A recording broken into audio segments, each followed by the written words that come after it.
అధునాతన టెక్నాలజీని అందిపుచ్చుకోవడంలో మరో ముందడుగు వేసింది హైదరాబాద్. అండర్ గ్రౌండ్ డ్రైనేజ్ పైప్లైన్లలో లీకులను కనిపెట్టే టెక్నాలజీని అందుబాటులోకి తీసుకొచ్చారు జలమండలి అధికారులు. ఇక నగరంలోని పురాతన పైప్లైన్ల లీకేజీలకు త్వరలోనే అడ్డుకట్టపడనుందని చెప్తున్నారు.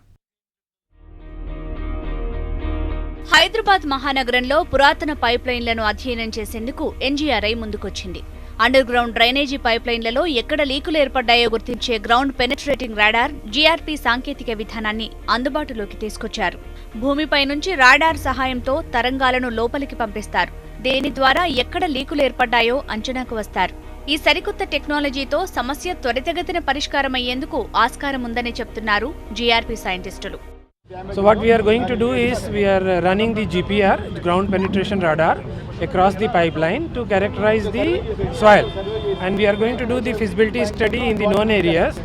So we'll cover some 6 to 7 sites today, and we'll try to understand how exactly it is taking place on a different type of like pipe or leakage or non-leakage. Once we understand this, then we will సిటీలో ఈ మధ్య metro rail నిర్మాణ పనులు, పురాతన పైప్లైన్ల మరమ్మతులు వేగంగా జరుగుతున్నాయి. తవ్వకాల సమయంలో బండరాళ్లను తొలగించేందుకు పేలుళ్లు చేపడుతున్నారు.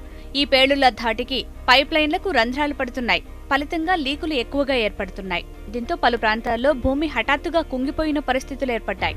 అకస్మాత్తుగా ఏర్పడ్డ గుంతల వల్ల ప్రమాదాలు కూడా జరిగాయి. ఈ జీఆర్పీ విధానంతో సమస్యలు పునరావృతం కాకుండా సత్వర పరిష్కారం చేపడతామంటున్నారు జలమండలి అధికారులు. మొత్తం 5500 కిలోమీటర్స్ ఉంది అప్రాక్సిమేట్లీ. అది అంతే కాకుండా మెయిన్ రోడ్లో ఎక్కడైతే మెయిన్ ట్రాఫిక్ ఉన్న రోడ్లో మెయిన్ రోడ్ల ముందు టేకప్ చేసి ఇప్పుడు ఇంతకుముందు ఏమేమి చేశామో దాని ఏమేమికు ఆల్రెడీ మేము 1.5 కిలోమీటర్స్ కూడా టెండర్ కాల్ ఫర్ చేయడం జరుగుతుంది. నెక్స్ట్ ఇది కూడా సర్వే అయిన తర్వాత స్టడీ రిపోర్ట్ వచ్చిన తర్వాత మేము ఎక్కడెక్కడైతే డ్యామేజ్ అయిందో వాటిని ఇమీడియట్గా చేయాలని మా మేనేజ్మెంట్ డిసైడ్ చేసింది. దానికి అనుగుణంగానే ఈరోజు ఎన్జీఆర్ఓని పిలిపించేసి మేము ఇక్కడ ఈరోజు సర్వే చేస్తాం. ప్రస్తుతం అభివృద్ధి చెందిన దేశాల్లో మాత్రమే ఈ టెక్నాలజీ అమల్లో ఉంది. ప్రస్తుతం అది హైదరాబాద్కు చేరుకుంది. రాడార్ ద్వారా భూమిలోకి కిరణాలు పంపి ఎక్కడ లీక్ ఉందో ఇట్టే గుర్తించొచ్చంటున్నారు సైంటిస్టులు. Reflected back to our instrument, it will be received by the instrument, and instrument will convert the signal, and the signal will be recorded on this operating system.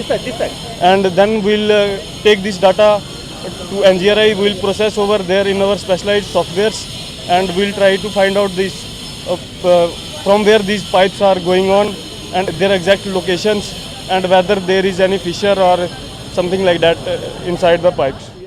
ఈ జీఆర్పీ టెక్నాలజీతో త్వరలోనే హైదరాబాద్లో అండర్ గ్రౌండ్ పైప్లైన్ల లీకేజీ సమస్య తగ్గుతుందని చెప్తున్నారు జలమండలి అధికారులు.